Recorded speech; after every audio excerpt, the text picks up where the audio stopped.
Hey there. Go ahead and grab a chair. A cold one, sit back, and relax. This is the Fireside Chat-Off.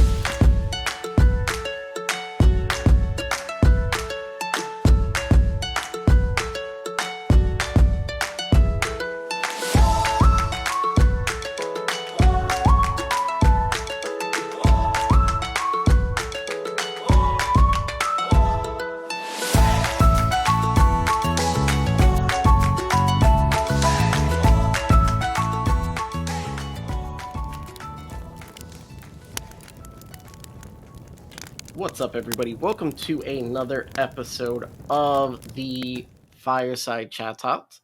I am joined today by my co-host, Mr. Wildcat Dad 17. Howdy. And also have our executive producer here, matthewbraeker. Hey, how's it going? Good. So this week's Fireside Chat Talk, if I told you that it came from Twitter, would you be surprised? I'm shocked. Wildcat is so shocked, he's speechless. Pretty much. So, this came out 2 days ago? 3 days ago. Correct. It was a post from Chelsea. All right? Yeah. Kelsey. Kelsey. And they work for Niantic, correct? Yes. They're the community outreach. Okay. So, tweet came out, said, what are dev diary topics you'd be interested in for PGO, Pokemon Go? It was also preference that please don't be a jerk or you will be blocked, which was taken very seriously, which I don't blame them at all.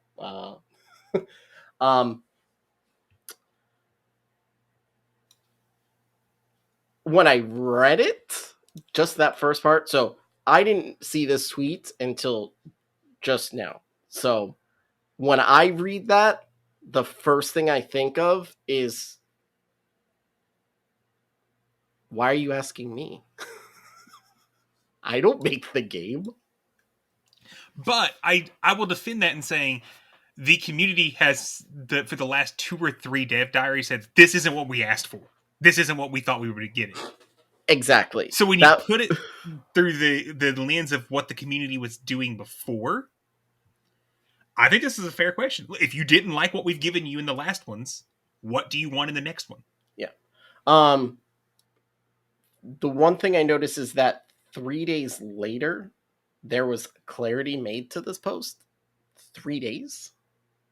I'm sure it had to go through PR, and whatever for anything like this, but it says some clarity on this too. Topics like, why is X bad? Or what is the future of X? Probably won't fly. Things that have changed or things that we do on a regular basis that you're curious about work better. So they basically said, don't ask us about the actual questions that all of us want to know. They want us to ask them about how the game works. And to be honest, I really don't care how the game works, as long as it works. I disagree. I actually think a good topic of, hey, this move balance just went out. How did you come to decisions of what to balance? What metrics was used would be a great topic. Right, but that's not... That, I feel, would fall more into the why is X bad? What is the future of this? No, I think what they mean by when they're saying why is X bad is why is GBL broken? Like that kind of overly negative, like the game doesn't work thing. But why can't they explain that to us? They did. Why can't? I mean, they straight up admitted that GBL was broken with the interlude season, and contrary to what people want to say, a lot of GBL's issues has been fixed. Now Mhm. it still has issues, but a lot of them have been fixed. Correct. But I don't see, if you're asking for topics, asking what the future of GBL is, or what the future of Pokemon Go's GBL is. This going mainstream? Is this really going to go esports or something like that? I think that's a perfect topic to Right, and talk it's not about. like overly negative at all. In fact, that Yeah. type of question isn't negative. It's okay, now that Pokemon Worlds has happened, what is the future that you see? Yeah, I think the reason that the future of X conversation is hard is, as a game developer, you can't give out too much information on what you're doing for the future because that cuts you off for what's happening now. So think about it from a business perspective, Astro. You're in the chip industry. Mm-hmm. You know in 3 months you're going to release a new chip that's 3 times faster. You're Oh yeah, not you going can to tell talk me. about that to a customer when they're still willing to buy the old chip right now. Because you Yeah, would cut out your intermediate business. exactly. I mean, that's with anything. It's the same thing like with merchandising. You don't, you put out a shirt and you already have the next one ready to go into production, the next month, but you're not telling anyone, oh, this one may be a little better than this one, because you want that one to go. But for the most part, what I don't feel, besides like a few things that have been fixed, I don't feel so much that there is anything about the game that's changed that's maybe been like, oh wow, this is different. I think what the switching thing was a little got better, Yeah, but that's actually improved. The with the chart or the fast moves being working correctly now was actually a huge change that really affected a lot of people actually. But so going back to their actual question, what would you want to see in a dev diary? me, Well, I mean, um, Artemis specifically asked you what would you want to see in it. So let's give Artemis his shout out here because he did kind of spur us into this tweet. So yeah, um, I yeah, I think I would like to know, like, when they're coming up with these move rebalances and things like that. And it's kind of the same question I think I asked Kakuno, because when he said he was part of, like, he helped out with Sylph with the developing or whatever, I said the same thing. Do you guys just sit with a board of all the Pokemon on it and then throw a dart at it and say, okay, this is the Pokemon we're gonna base a meta off of? Or do they really sit down and look at what the gameplay is and where the meta is and then try and make adjustments based on that? Or do they already have this pre-planned and they're just following steps? okay, I think another interesting topic, and it's one that from a PvP perspective, most people won't care about. But I would like to know how they arrive at what Pokemon they choose for community days. And if it's going to be a PvP relevant community day versus a general attacker, raid attacker community day. Like, do they actually take those two different things into account and try to balance those topics? Does that make sense? Mm-hmm. Matthew, what about you? What would you like to hear from Niantic for a dev diary?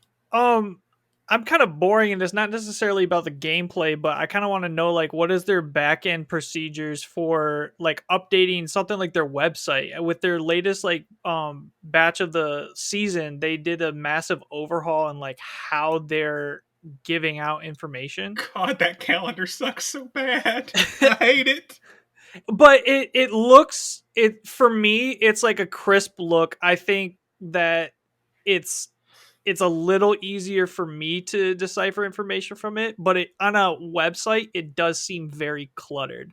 But I kind of want to know that, like, what is going into, like, sort of like the back end changes that affect the notifications and the news updates that they push into the game, because they're doing that a lot more, and they're causing us to go to the website from the game than having it be something that you could just read within the game Did you itself. notice the last two in-game push notifications had more info in them?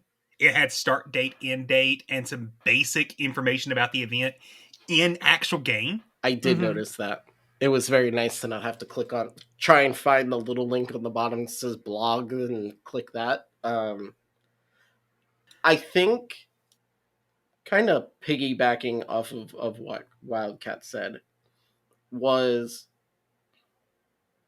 I would like to know, especially after the turnout in Worlds, the viewing turnout for Pokemon Go compared to the rest that was going on, what the higher ups are actually thinking about the game. Because if, as a business person, if I just saw 25 to 27,000 Yep. viewers watching only one part of my game, I mean, it'd be a no-brainer for me to make sure that my resources shifted to make that a priority of the game. I feel like it's still not a priority for them. I still think the priority for them is walking. I can see why that comes off that way, because their messaging is that way. But where they've put the time and effort into code development recently says otherwise. I mean, would you be opposed to them splitting it? Yes, very much so. Really? The loop of the game, you have in game design, to have a successful long-term game, you have to have a good loop. So if it was just battling without the need to obtain Stardust, power up all those resources, you would actually lose that loop that keeps people coming back to your game on a daily basis. It's the same exact reason you haven't seen Pokemon move the VGC off of actual games into something like what is that stupid Pokemon Showdown, where it's just I can put in what I want, statistics, etc., and battle A and B. Let's go. That isn't really a loop. So I think by trying to split that, you would break the overall game loop. And I think maybe actually in bringing that up, Astro, that's another good dev diary topic. How has Niantic visualized the game loop and try to improve it to make life easier for players while still aligning to their core values? Because they keep every single article, oh, we want you to walk, we want you to do this, we want you to do that. Okay, but how is that really fitting into the play loop? We talked about this on the last Fireside Chat talk, where people care about catching. They don't get out to walk during community day and meet people, actually. So maybe, give them a chance to actually explain how what they're saying in these vlogs actually affect the game loop and how they view that should be happening. Yeah. I mean, it's really like the only competitive game, where you physically have to go do something in order to gain your resources. Yes and no. I mean, how much physicality is in League of Legends? Physicality, yes, but you said go out and you said go do something. You have to, right, in Pokemon Go, in PvP, in order to obtain the resources to build your Pokemon or get the Pokemon that can make you competitive in PvP, you actually have to, for the most part, venture outside of your door. That's correct, but that's also you have to. you would say you have to engage with the game as designed. That is no different than if you want to be competitive in the VGC, you have to go out, earn battle points to get the premium items that you need, to build the Pokemon that you need, that you're going to hatch eggs, that you're going to grind for their appropriate IVs via the egg pool.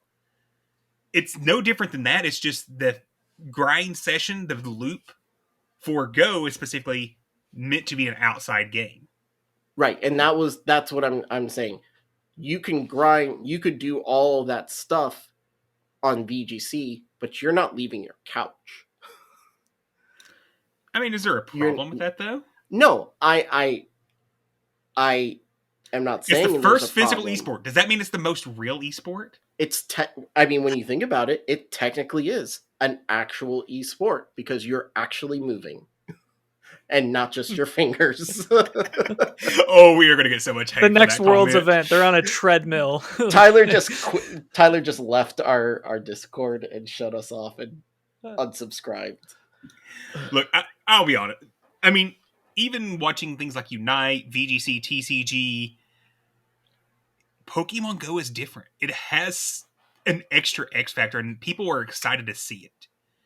So because you worked for the Pokemon that you're using, so you have that little bit of extra pride in your teams because you put in the time and the resources and to build that team. You actually trained your team in an aspect, opposed to I have $50 and I just bought a gift card and now I have a maxed out guy. Well, not only that, you also have the idea that in Go, there is no story mission. Yeah, you get Professor Willow coming in. Nobody reads them. I hate to say that. I never read them. It's not the main. There's no main story to it. There's no main story. But if you stop and think, the actual stories in Go are the stories of catching the things that you went out and about. Oh my God, I was at this raid with these people. That's the story of Go. Mm-hmm. And that's what makes Go so much more impressive. And the reason that the community cares so deeply is because it has that level of ownership into it. And that's why we want to see these dev diaries be a lot better.